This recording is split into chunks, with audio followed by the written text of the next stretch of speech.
오늘 하나님께서 우리들에게 주신 말씀은 4월 27일 토요일 본문입니다. 열왕기상 10장 14절부터 29절까지 말씀을 통해서 함께 은혜를 나누도록 하겠습니다.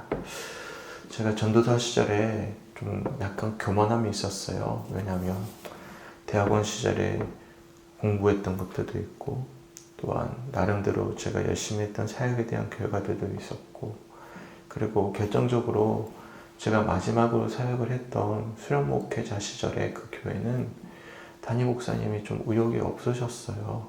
왜냐하면 한 교회에 근 20년이 넘도록 계시다 보니까 자연스럽게 나이가 들고 시간이 흐르고 변화가 없고 자극이 없으면 사람이 안주하기 마련이지 않겠습니까? 그러다 보니까 대부분의 교회 일들을 제가 도맡아서 했습니다. 그러니까 담임 목사님이 지시를 내려서 행사를 만든 게 아니고 내가 행사를 만들어서 보고해서 그 행사를 또 내가 다 진행을 하고 또 내가 다 심지어는 목사님 설교까지도 제가 만들어가지고 제공해 드리기도 하고 특별한 날은요. 그리고 뭐 성경 공부가 있고 어떤 프로그램이 있으면 밑에다 코멘트를 제가 다 달아드렸어요. 그래서 어떤 제자 훈련이 있으면 밑에 코멘트를 파란색으로 다 달아가지고 또 담임 목사님은 그걸 보고 하시기도 하고, 얼마나 교만함이 극에 달했겠습니까? 마치 제가 담임 목사보다 더 어떤 역할이 더 많이 감당했던 그 시절이 있었기 때문에 부교육자들의 어떤 비애를 저는 잘 알고 있어요. 그러면 교만함이 극에 달했던 거예요. 그래서 그때는 어떤 마음이 있었냐면, 하나님 왜 제게는 저런 자리를 안 주시고 왜 나는 이렇게 뒤에서 서포트를 해야만 합니까? 라는 생각이 들기도 했어요. 그리고 또 주변에 어떤 친구들은 좋은 자리를 가는 친구들이 있었습니다. 그런 친구들은 거의 대부분 아버지나 어떤 여러 가지 배경이 있는 상황에서 처음부터 좋은 자리를 가는 친구들이 있었죠. 그러면 저렇게 좋은 자리 가는데 저는 왜 그렇습니까? 그런 마음이 들었을 때가 있었어요. 그게 성주교회 오고 얼마 지나지 않았을 그때쯤이었습니다. 그런데 지금 생각해보면 너무나 감사해요. 왜냐하면 저는 그런 자리에 갈 그릇도 안 되었고 갔어도 안 되었고 준비가 안 되어져 있었던 것이죠. 지금은 아예 그런 마음 자체가 없어요. 나는 지금 이 자리가 나에게 주신 최선의 자리이고 또 하나님이 나를 빚어가시는 가장 최선의 자리이다. 나를 빚어가시는 시간들이다 라는 생각을 하게 됩니다. 얼마나 그 젊은 전도자 시절의 혈기가 얼마나 내 자신을 객관화시키지 못하였는지를 돌아보게 되는 것이죠. 도리어 준비되지 않았는데 만약에 그 자리를 맡겨주셨다면 어떻게 되었을까? 지금 되돌아 생각해보면 약간 끔찍해요. 왜냐하면 둘 중에 하나지. 하나는 완벽하게 실패를 했든지 아니면 하나님보다 내가 더 위에 있었겠죠. 그런 생각을 하게 되는 것입니다. 그러니까 참 내게 주신 것에 감사하지 못하고 내 그릇이 크다라고 생각을 하기 시작한다면 사실 이런 모든 모습들 속에서 아름다운 열매를 맺기가 참 어려운 것이구나라는 것을 돌아보게 됩니다. 그러니까 너무 많은 것을 주신 것은 하나님의 축복이죠. 하나님의 신실하심입니다. 소망하기는 저는 그런 마음이 있어요. 본문이다 보니까 제가 어제 엊그제 계속 부정적인 말씀을 드렸지만 솔로몬이 받고 있는 이 지혜와 이 복이 우리 성도들 모두에게 다 충만히 임했으면 좋겠습니다. 아멘? 별로 원하지 않으시나 보네. 네, 아멘이시죠? 근데 그것보다 더 소망하는 것은요, 그 복을 받기에 우리가 준비가 되어졌으면 좋겠어요. 그리고 그런 그릇이 되어졌으면 좋겠습니다. 그릇이 안 되어 있는 상태에서 부어지는 복은요, 복이 아니라 저주입니다. 그러니까 우리가 이 부분을 잘 분별하고 말씀을 묵상해야 될 필요가 있겠구나라는 생각이 들었습니다. 우선 어제 잠깐 제가 이상하다 싶어가지고 제가 생명의 삶을 제 거 말고 저는 그냥 사실 제 묵상을 하지 다른 어떤 뒤에 있는 가이드라인을 제가 안 보거든요. 그래서 궁금했어요. 그래서 어제 생명의 삶 나눠드렸던 것 뒤에 있는 가이드라인을 봤더니 역시나 과거의 어떤 묵상의 배경들을 가지고 이제 소개를 많이 해주었더라고요. 이 집필전이 두란노 집필증이 아니고 집필증이 매해마다 바뀝니다. 그러니까 한 목사님들의 어떤 묵상들이거든요. 대부분 그거 이제 두란노에서 이제 누구누구를 지목해가지고 그것을 취합해가지고 이거 정리해가지고 내놓는단 말이죠. 네, 한 어르신 과거의 어떤 묵상의 내용을 아마 가져오지 않았을까 싶기도 해요. 그래서 약간 제가 했던 이야기와 결이 좀 달랐기 때문에 묵상하는데 약간 어떤 부딪힘이 있지 않았을까 싶기도 하고요. 근데 중요한 것은 한 가지는 기억하셨으면 좋겠습니다. 본문을 정확하게 우리가 이해하고 있는 상황에서 오는 묵상은 사실 어떠한 묵상을 해도 저는 제한하고 싶지 않고 그것도 하나님이 다 은혜라고 생각을 합니다.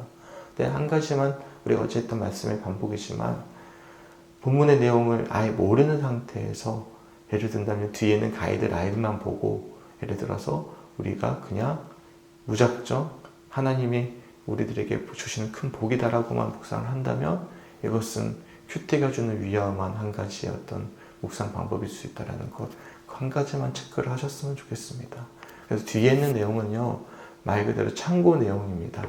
한 목회자 어떤 한 누군가의 개인적인 묵상일 뿐이지 이것이 전반적인 어떤 본문의 내용을 모두 다 설명해 주고 있다라고 볼 수는 없다라는 것은 일단 우선은 아셨으면 좋겠어요.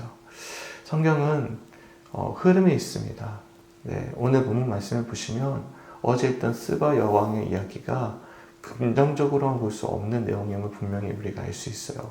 왜냐하면 어제 말씀에 계속 이어져서 오늘 본문에 이르러서는 솔로몬의 교만함이 극에 달하는 모습이 이제 오게 되는 것이거든요. 그래서 사실 오늘 새벽에 말씀 나누기가 싫더라고요. 왜냐하면 아니 우리가 얼마나 삶이 지칩니까? 우리는 아직 이런 복도 받지 못했는데 복받은 사람의 실패하는 모습을 보니까 설교가 참 마음이 어렵더라고요. 또 한편으로는 우리가 이렇게 준비되어 있을 때 하나님이 주시는 복이 복이구나 라는 것을 또한 보게 되는 것이고 일단 양가 감정이 참 많이 들었습니다. 제가 조금 이제 서주가 좀 많이 길긴 했는데요. 그만큼 오늘 본문이나 어제 본문이나 그제 본문이나 솔로몬이 변질해 가는 과정이 너무나 씁쓸합니다. 그냥 은혜가 되지 않죠. 사실 그냥 도전이 되는 거지. 하지만 그 가운데서도 은혜를 찾는 우리 성도를 볼 때면 참 묵상 훈련이 잘 되어 계시구나 라는 생각을 하게 됩니다. 그래서 어제 우리 아내가 못 올라왔잖아요. 그래서 어제 아내랑 참 이야기 많이 하고 아내 이야기도 많이 듣고 했는데 아내는 그러더라고요. 이런 본문 속에서도 은혜를 찾는 성도들을 볼 때면 참 귀하다라고 이제 함께 이야기를 나눠주더라고요. 저도 마찬가지 생각입니다. 소망하기는 오늘 본문도 굉장히 마음을 어렵게 하는 본문입니다. 하지만 그 가운데서도 하나님의 은혜를 찾아갈 수 있는 우리 성축교회 성도들이 되었으면 좋겠습니다. 아멘. 우리 삶 가운데 문제가 생기면 대부분 뭐가 문제일까요?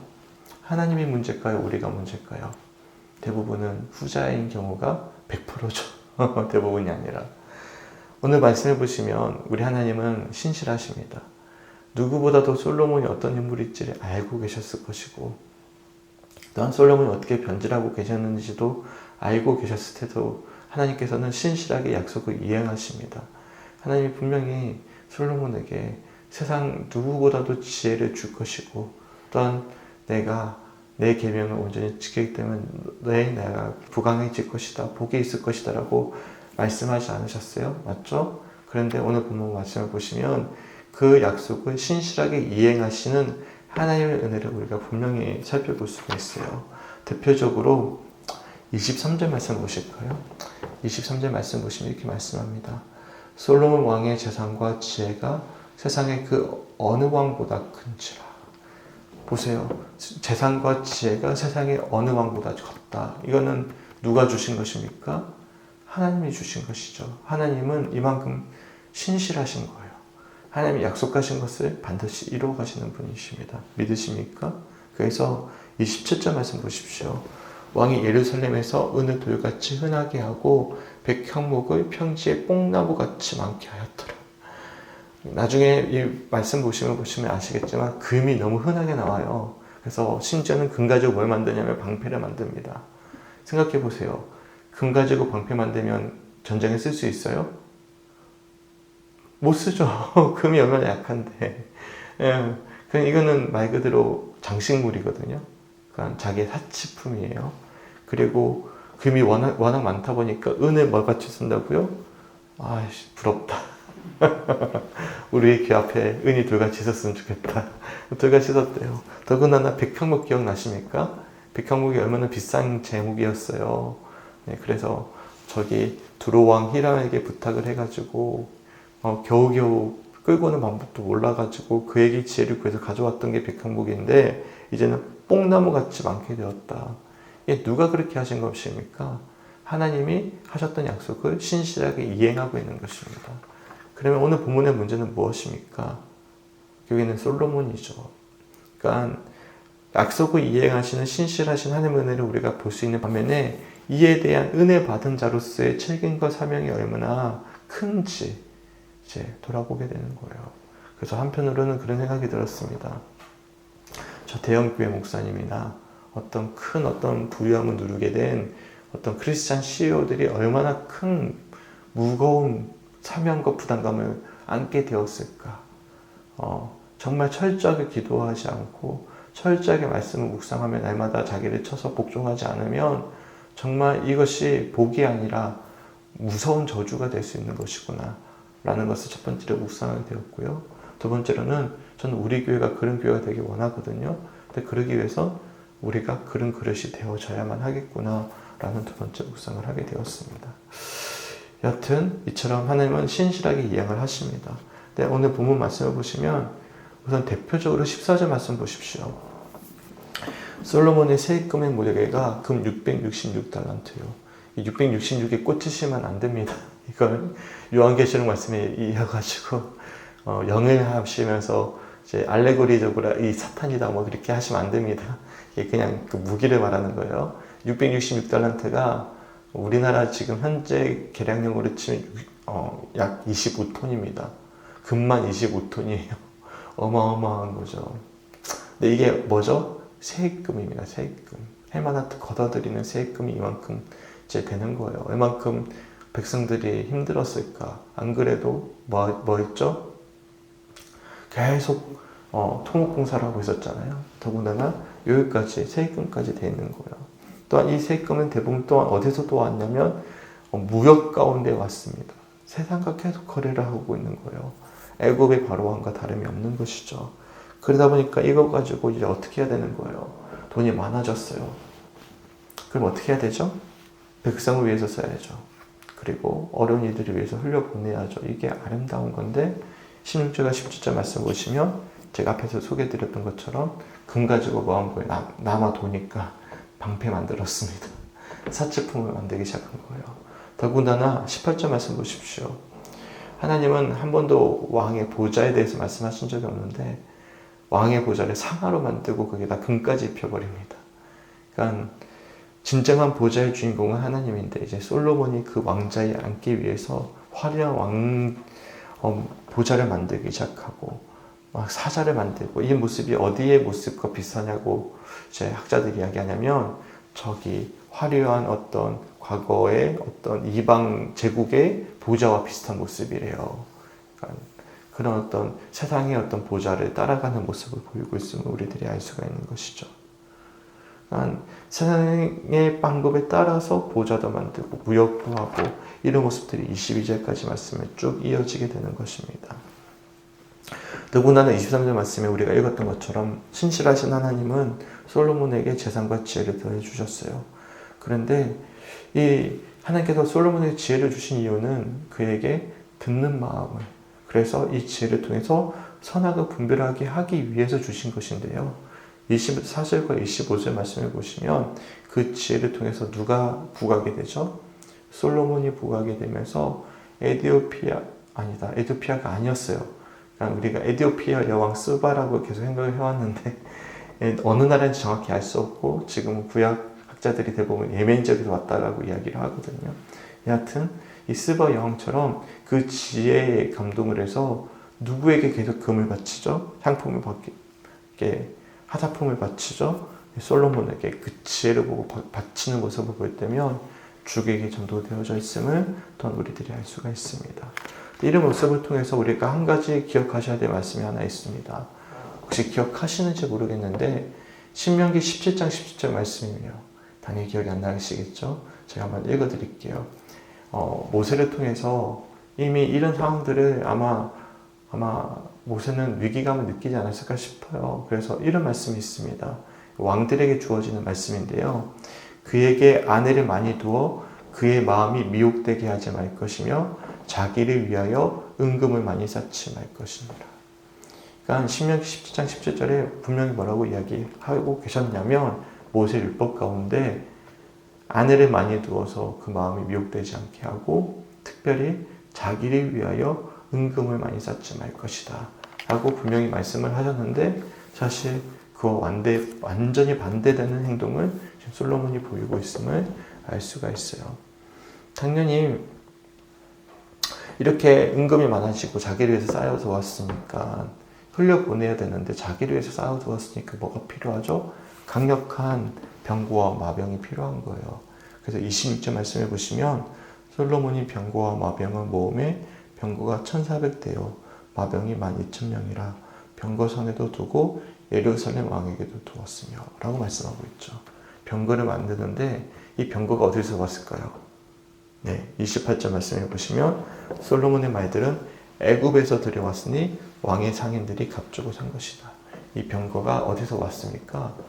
우리나라도 지금은 이제 오랫동안 대치상에 있다 보니까 군사력이 강해졌잖아요. 그래서 저기 폴란드나 저런 나라들에서 우리나라 군대 무기를 많이 사가거든요. 당시에 나라의 군대의 어떤 강력한 군대를 가지고 있던 나라가 애굽이었잖아요. 그러니까 애굽으로부터 뭘 사오기 시작하는 거예요? 병거들을 사오기 시작하는 거예요.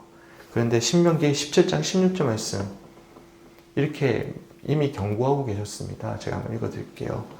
그는 병마를 많이 두지 말 것이요 병마를 많이 얻으려고 그 백성을 애굽으로 돌아가게 하지 말 것이니 이는 여호와께서 너희에게 이르시기를 너희가 이후에는 그 길로 다시 돌아가지 말 것이라 하셨으며 그러니까 분명히 경고하고 계신 건 병거를 만들지 말아라. 그리고 애굽으로 돌아가지 말아라. 근데 지금 솔로몬은 옛날의 바로와 똑같은 모습으로 지금 편지하고 있음을 우리들이 말씀을 통해서 분명히 알 수가 있는 것이죠. 이처럼 오늘 본문 말씀은 우리 마음을 조금 어렵게 합니다. 이 솔로몬이 내내 지금 완벽하게 편지를 벌이는 아주 강력한 내용들이 오늘 본문에 주어집니다. 그리고 이 모든 말씀들 속에서 이제는 누가 아예 등장하지 않죠? 그래도 어제는요, 스바 여호와를 통해서 하나님이라는 표현이 등장을 했습니다. 근데 오늘은요, 하나님이라는 표현이 아예 등장하지 않습니다. 솔로몬이 아예 주어가 되어버렸어요. 이런 모습이 무거워요. 그러니까 큐티를 하다 보면 이런 부분을 마주할 때가 있습니다. 그럴 때는 어떨 때죠? 이런 말씀을 통해서 본의 아니게 저는 원하지 않지만 무거운 마음으로 우리를 돌아볼 수밖에 없는 상황입니다. 당연히 여기서 은혜를 찾아야죠. 어떤 은혜죠? 신실하신 하나님. 그럼에도 불구하고 하나님은 약속을 이행하시는 거예요. 그래서 솔로몬에게 이런 큰 축복을 주십니다. 소망하기는 우리 성도들에게도 이런 신실하신 하나님의 은혜의 약속이 성취되어지게 주님의 이름으로 간절히 축원합니다. 아멘. 하지만 또한 한편으로는 그 은혜가 준비되지 않았을 때 주어진다면 이것은 교만함에 또는 우리 자신을 드러나는 의가 된다는 사실은 또한 우리가 주의해야 되는 것이고 그러기 위해서 우리가 은혜 받은 자로서의 책임과 사명을 다하기 위하여 준비되기 원합니다. 하는 바람으로 오늘 말씀을 묵상해 볼 수 있는 우리 성축교회 성도들이 되시게 주님의 이름으로 간절히 축원합니다. 아멘. 그래서 저는 빨리 이 내용들이 벗어났으면 좋겠습니다. 왜냐하면 제가 어제도 아내가 그런 이야기를 해줬어요. 어떤 이야기냐면 제 설교를 듣다 보면 제가 워낙 진지한 사람이고 워낙 저 자신을 많이 돌아보는 사람이다 보니까 한편으로는 저도 제 설교에 지칠 때가 있어요. 좀 복 받았으면 좋겠는데 잘 되는 설교 해줬으면 좋겠는데 계속 자기를 돌아보게 하는 설교가 주된 내용이긴 한데 더군다나 본문까지도 이게 이어지니까 한편으로는 저도 설교하는데 지친데 듣는 성도는 얼마나 마음이 무거울까. 그런 마음이 들어서 빨리 지나갔으면 좋겠습니다. 좀. 근데 어떻게 하겠어요. 본문이 이런 본문인데 그렇다고 제가 여기다가 대고 복 받으십시오, 축복 받으십시오 할 수는 없는 거잖아요. 그래서 저는 빨리 지나갔으면 좋겠다라는 바람을 가지고 오늘 말씀을 좀 묵상하게 되는데, 또 필요하기 때문에 주시는 말씀이라고 생각합니다. 우리 교회가 제가 여러 차례 말씀드리지만 정말 중요한 시점을 걷고 있습니다. 올 한 해가 되게 중요해요. 작년에는 우리가 새로운 성도들이 정착하는 시기라면 지금은 빚어가는 시기입니다. 우리가 스스로 이 시간들에 각자에게 주어진 위기들을 그릇이 넓어져가는 시간으로 잘 생각하고 다듬어질 때 저는 분명하게 선포합니다. 앞으로 기대하십시오. 하나님 분명히 각 성도들의 삶 속에 교회 가운데 놀라운 부흥을 허락해 주실 것입니다. 근데 준비되지 않은 상태에서 주어지는 부흥은 제가 여러 차례 말씀드리지만 또 다른 교회를 만들 뿐입니다. 제게 주어진 책임감은요, 또 다른 교회 만들고 싶지 않은 책임감은 분명히 있습니다. 하나님 기뻐 받으시는 성주 지역에 정말 똑같은 교회 또 하나 더 만들고 싶지 않습니다. 정말로 하나님 기뻐 받으시는 누구든지 환대하고 사랑하는 그런 진정한 공동체. 그러니까 성주에 있는 대부분의 교회 문제가 분열이 문제잖아요. 분열하지 않아야 하는 정말 사랑하는 공동체가 되기를 간절히 소망하고, 돌아오는 내일 말씀도 환대에 대한 말씀을 좀 하고자 하거든요. 좀 바뀌었어요. 오늘 상처 입은 치유자에 대한 이야기를 하려다가 계속 환대에 대한 마음을 주시더라고요. 내일 말씀 좀 자세히 그때 좀 풀어서 말씀드리도록 하겠습니다. 여하튼 저는 배경을 좀 말씀을 드렸고요. 오늘도 많이 못 오셨지만 혹시 내게 받은 은혜나 들으면서 어떤 생각이 드시는지, 사실 어제는요 제가 했던 설교보다 우리 집사님하고 권사님을 나눴던 대화가 더 좋았거든요. 더 도움이 되셨을 거예요. 그래서 문자도 제가 못 오신 분들이 뭐라 보냈죠? 끝까지 안 들을까봐 뒤에 있는 내용이 더 중요하다고 제가 보냈는데, 혹시 오늘 말씀 들으시고 어떤 생각이 드시는지 좀 나눠주셨으면 좋겠습니다. 전반적으로 들으면서 한국 교회가 생각이 났어요. 옛날에 어려울 때 기도원에 넘치던 사람들. 근데 하나님 복 주셨잖아요. 그러면서 또 한국 교회가 생각이 나면서 교회에 있는 목사님들의 변질들, 세습하는 거. 교회가 본인들 거 아니잖아요. 하나님 건데. 그런 생각이 들면서 이 하나님께서 주신 부유함을 자기 것이라고 여기는 인간의 본성들, 나 역시 그렇지 않을까, 그런 마음으로 네, 감사합니다. 되는. 저도 한국교회가 너무 많이 비춰져가지고 마음이 더 어렵기도 했어요. 교회가 이걸 보면서 비춰지는 그런. 네, 이걸 어떻게 묵상이 이제 어제 그 타이틀이나 내용을 보면서 되게 안타까웠던 게, 우리가 이렇게 스바 여왕을 긍정적으로 볼 수밖에 없게 되었던 게 그렇게 설교를 계속 들어왔기 때문이에요, 사실은. 네, 이것을 우리의 어떤 부유함과 번영을 위해서 이 말씀을 사용했다라는 것이 제가 좀 마음이 아팠던 부분이 있고, 그 결과 지금의 모습을 가져오게 돼요. 네, 우리 권사님 혹시 보시면 어떠신가요? 어저께는 진짜 가볍어요, 마음이. 근데 오늘은 웃음이 나요. 웃음이 나요? 네. 왜냐하면 솔로몬 지혜를 주신 거는 그 사람들을 위해서, 성도들을 위해서, 또 그 백성들을 위해서 쓰라고 주신 걸 텐데. 맞아요. 처음부터 조금 하다가 오늘은 보니까 완전 자기 거라고 막 옮겨지고 그러는 걸 보니까 조금 하나님이 다 뺏어갔으면 좋겠다 생각이 들어요. 뺏어갔으면 좋겠다. 뺏어가십니다. 너무 많이 가지려고. 백성은 막 힘들어 죽겠는데 자기는 더 가지겠다고, 더 옮겨지겠다고 하는 거 보니까 조금 한심하기도 하고, 내 생각이 그래요. 네, 맞아요. 그래서 다윗왕의 그 신실함이 열매로 솔로몬에게 이어졌잖아요. 솔로몬의 이 열매가 나중에 어떻게 이어질까요? 나라가 완전히 분열되어 버립니다. 빼앗아 가십니다, 결국에는. 준비가 안 돼 있는 복은 빼앗아 가시는 거죠. 자기 때는 영광을 누리겠지만. 한국교회 말이 나와서 그런데요. 심각합니다. 성도들이 모르는 만큼 심각합니다. 사유화가 되어져 있어요. 그러니까 너무나 많은 또 다른 솔로몬이 세워졌는데 여기 보시면 누가 문제죠? 백성들보다 누가 문제죠? 왕이 문제잖아요. 교회가 문제가 누가 문제죠? 목회자지만 목회자가 대부분 문제입니다. 목회자가 자기 교회라고 생각하는 거예요. 그러니까 세습이 가능한 거고요. 두 번째로는 돈 주고 목회자 자리를 팔고 사는 거예요. 저 다른 데 못 갑니다. 돈 없어서. 걱정하지 마세요. 네. 거의 한 99%의 교회가 돈을 요구합니다.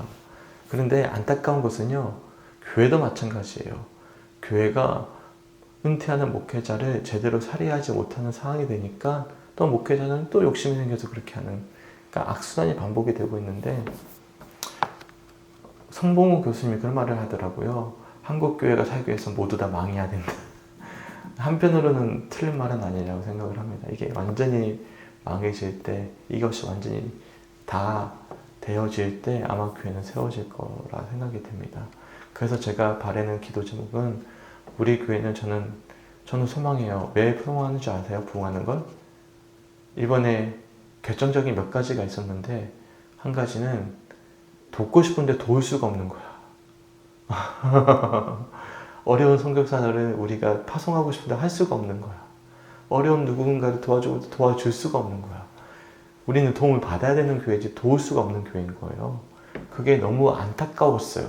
그래서 제게 거룩한 욕심이 필요하구나 싶어서 저는 기도합니다. 우리 교회가 부흥했으면 좋겠다. 두 번째로는 영적인 흐름을 변화시키기 위해선 본의 아니게 스버 여왕이 우리 교회를 보고, 집사님, 묵상이 되게 큰 도움이 됐어요.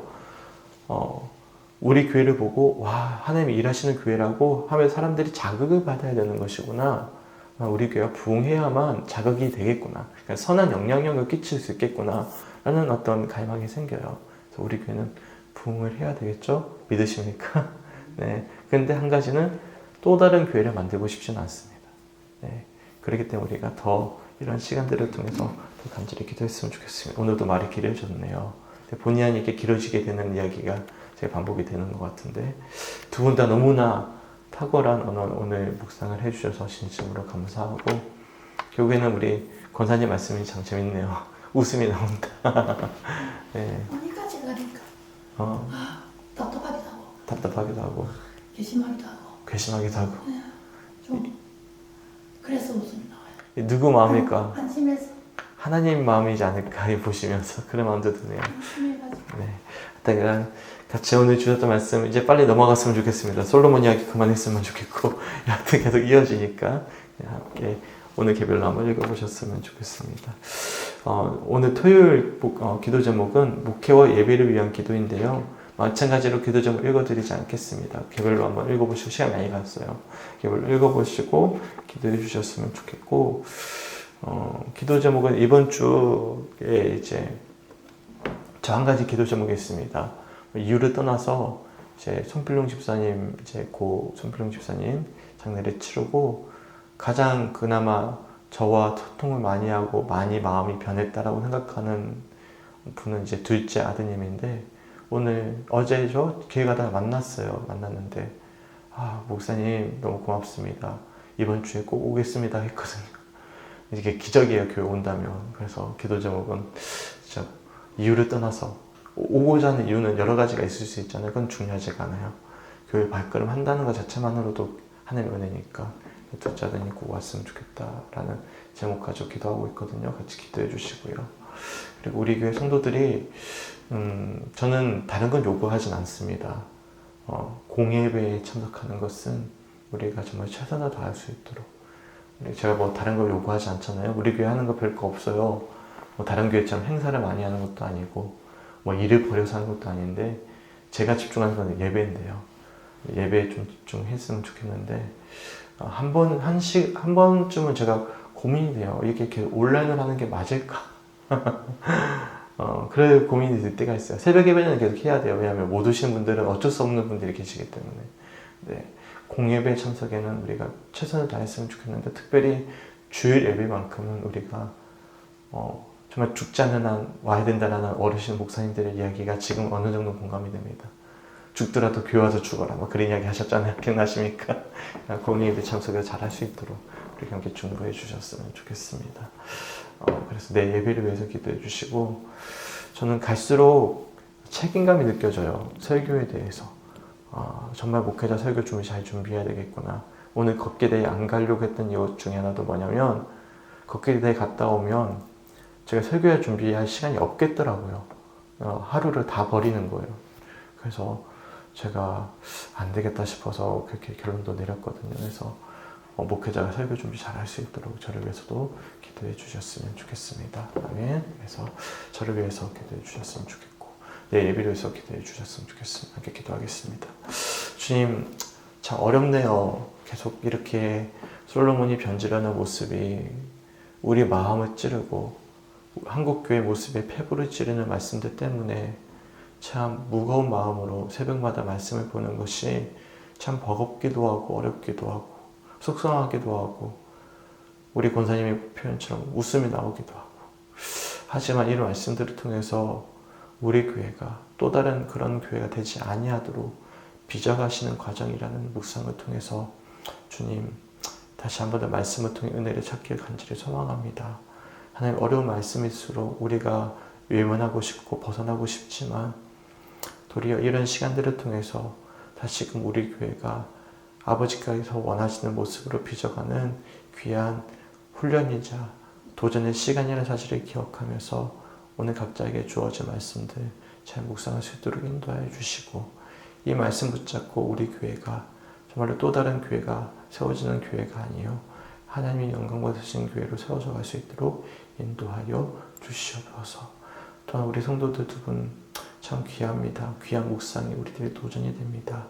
온라인으로 예배하는 모든 성도들에게도 동일하게 각자 주어진 삶의 처소에서 오늘 말씀 잘 묵상할 수 있도록 인도하시고, 또한 내일 예배를 위해서 함께 중보할 수 있도록 인도하여 주셔서 공예배에 최선을 다하게 하시고, 특별히 새롭게 마음을 먹은 이들이 있다면 그 발걸음 꼭 인도해 주셔서 함께 은혜 받게 하여 주시옵소서. 특별히 말씀 준비하는 목회자에게 하나님 지혜와 명철 주셔서 정말로 제 개인의 생각이 투영되지 않게 하시고 오직 하나님이 전하기를 원하시는 말씀만을 잘 준비하고 최선을 다해 준비해 성도들에게 좋은 말씀만을 잘 나눌 수 있는 아버지 그런 말씀의 준비의 시간이 될 수 있도록 인도하여 주시기 간절히 소망합니다.